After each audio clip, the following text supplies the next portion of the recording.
भैया 1 kilo कोटू, 1 kilo सिंघाड़ा आटा, सेंधा नमक, व्रत के चावल, साबुदाना 2 किलो ही कर दो। और ये चिप्स व्रत के हैं क्या? हाँ बहन जी, ये आगे सारा माल व्रत के लिए ही है।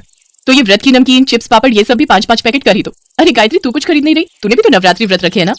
नहीं भाभी, व्रत में ये और मैं इतना कुछ नहीं खा पाते हैं, बस थोड़े से आलू ले लूंगी, वही उबाल लूंगी।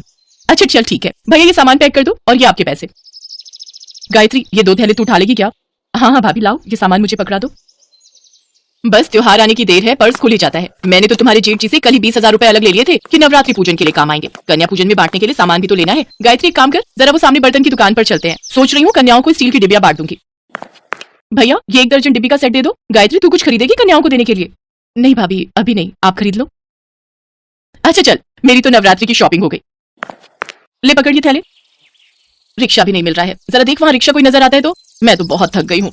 सुधा और गायत्री दोनों देवरानी जेठानी थी। सुधा गायत्री की जेठानी थी। उसके पति महेश की कपड़े की दुकान थी, पैसा भी अच्छा खासा था, काफी अमीर थी सुधा। इसके विपरीत गायत्री का पति रमेश किराए का ऑटो चलाता था और गायत्री घरों में सफाई बर्तन का काम करती थी। गायत्री और रमेश दोनों मिलकर ही घर का खर्चा चलाते थे। सुधा गायत्री का बहुत फायदा उठाती थी। गायत्री सुबह शाम घरों में काम करती तो दोपहर के समय सुधा अपने साथ काम पर लगा लेती। वो बेचारी जेठानी को मना भी नहीं कर सकती थी। दोनों के घर पास थे, इसलिए सुधा अक्सर गायत्री को काम के बहाने बुला लेती थी। बात सुन गायत्री, ये थैले तो वहां रख दे और फ्रिज में कल के राजमा पड़े हैं तू निकाल ले। लेती जा, बच्चे खा लेंगे। साथ में चावल उबाल लियो। और सुन, दोनों कमरों की बेडशीट भी बदलनी है, वो भी बदल दे। तकिए की कवर नहीं चढ़ा दे, मैं पलंग पर ही निकाल कर रखाई हूँ। इतने दिन से काम में ही लगी रहती हूँ, इसलिए हाथ ही नहीं पड़ रहा। अब मैं तुझे अपने घर में सफाई बर्तन के काम पर तो रख नहीं सकती, नहीं तो मोहल्ले वाले क्या कहेंगे कि मैंने अपनी देवरानी को काम पर रख लिया। इसलिए मुझे भी दूसरी काम वालियों को काम पर रखना पड़ता है, वरना मैं तो तुझे अच्छी पगार दे देती। अरे मैं तो भूल ही गई, बच्चे स्कूल से आने वाले होंगे। सुन, फ्रिज में अनार पड़े हैं, वो छील दे। बच्चे जूस मांग रहे थे, उन्हें निकाल कर दे दूंगी। कुछ दिन बाद नवरात्रि शुरू हो गए। सुधा और गायत्री दोनों ने अपने अपने घर में नौ दुर्गा पूजा शुरू की। गायत्री अपने सामर्थ्य के अनुसार माँ दुर्गा को प्रसाद का भोग लगाती और इस प्रसाद को ग्रहण कर लेती। उधर सुधा रोजाना ही ढेरों व्रत के पकवान बनाती। गायत्री अपने और रमेश के लिए व्रत का थोड़ा बहुत कुछ खाने का बनाती और वही माँ दुर्गा को भोग लगाकर वे दोनों खुद खा लेते। सुनो, मैं सोच रही थी कि कल तुम जब शाम को आओगे थोड़ा कन्या पूजन का सामान खरीद लाना। ठीक है गायत्री, मैं लेता आऊंगा।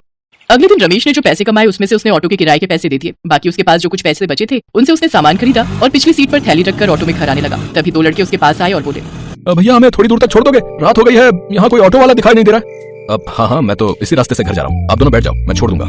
रमेश ने दोनों लड़कों को ऑटो में बिठा लिया। कुछ दूर जाकर वो दोनों लड़के उतर गए। रमेश घर आ गया, पर जैसे ही उसने सीट पर देखा तो उसके सामान की थैली गायब थी। रमेश समझ गया कि जो लड़के आखिर में उसकी सीट पर बैठे थे उन दोनों ने ही वो सामान उठा लिया। रमेश अब कुछ नहीं कर सकता था। गायत्री भी परेशान हो गई कि अगले दिन कन्या पूजन के लिए सामान कैसे खरीदेंगे। गायत्री के पास थोड़े और पैसे रखे थे, वो उन्हीं कुछ पैसों को मिलाकर कन्या पूजन का प्रसाद बनाने का सामान ले आई। अगले दिन गायत्री ने प्रसाद बनाया और माँ दुर्गा को भोग लगाकर कन्याओं को बुलाने के लिए जैसे ही बाहर गई तभी उसकी जेठानी सुधा ने उसे आवाज लगाई, अरे गायत्री जरा मेरी मदद कर दे, कंजके आ गई हैं, मैं बैठा लूं, उसके बाद तू उन्हें ले जाना। ठीक है भाभी, मैं आती हूँ।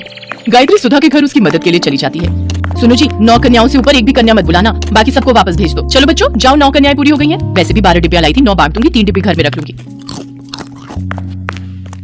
अरे गायत्री, तेरे दोनों बच्चों के लिए तो कंजक बची ही नहीं। कोई बात नहीं भाभी, मैंने घर में भी प्रसाद बनाया हुआ है, यहाँ कंजकों को पूरा हो गया, ये बहुत अच्छी बात है। अच्छा मैं बच्चों को ले जाऊँ? ये भी इंतजार कर रहे होंगे, इन्हें भी काम पर जाना है। ये सारी कन्याएं ले जाएगी? इतना प्रसाद भी बनाया तूने?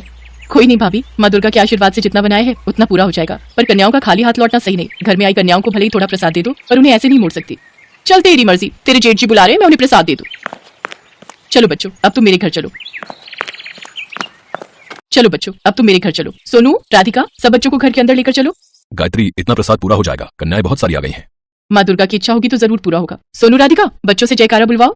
गायत्री के दोनों बच्चे सोनू और राधिका माँ दुर्गा के नाम का जयकारा लगाते हैं। गायत्री और रमेश भी बच्चों के साथ माँ दुर्गा के नाम का जयकारा लगाते हैं। जयकारा शेरा वालिदा, बोल साचे दरबार की जय। जयकारा शेरा वालिदा, बोल साचे दरबार की जय। गायत्री माँ दुर्गा का नाम लेकर घर में आई सभी कंजकों के लिए प्रसाद निकालने लगती है। तभी कुछ साधु संत भी द्वार पर आ जाते हैं।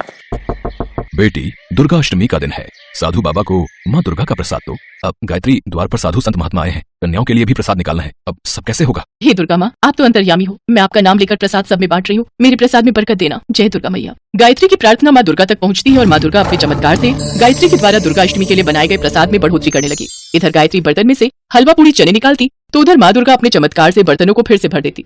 गायत्री मन ही मन बहुत खुश थी। खूब अच्छे से गायत्री और महेश ने कन्या पूजन किया, साथ ही सब साधु संतों ने भी भरपेट प्रसाद खाया।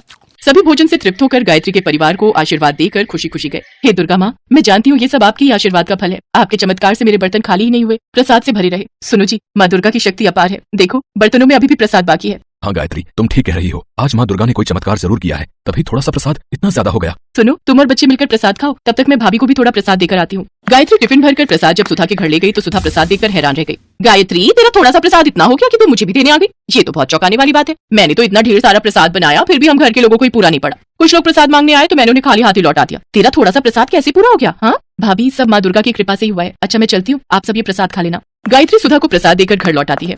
उस दिन माँ दुर्गा के चमत्कार से सचमुच गायत्री के घर के भंडार भर गए। धीरे धीरे रमेश के काम में भी वृद्धि हुई और अब उनकी आर्थिक स्थिति में भी सुधार हो गया। इन सब के पीछे एक ही वजह थी और वो ये कि गायत्री ने निस्वार्थ भावना से सच्चे मन से नवरात्रि व्रत किए और दुर्गा अष्टमी की पूजा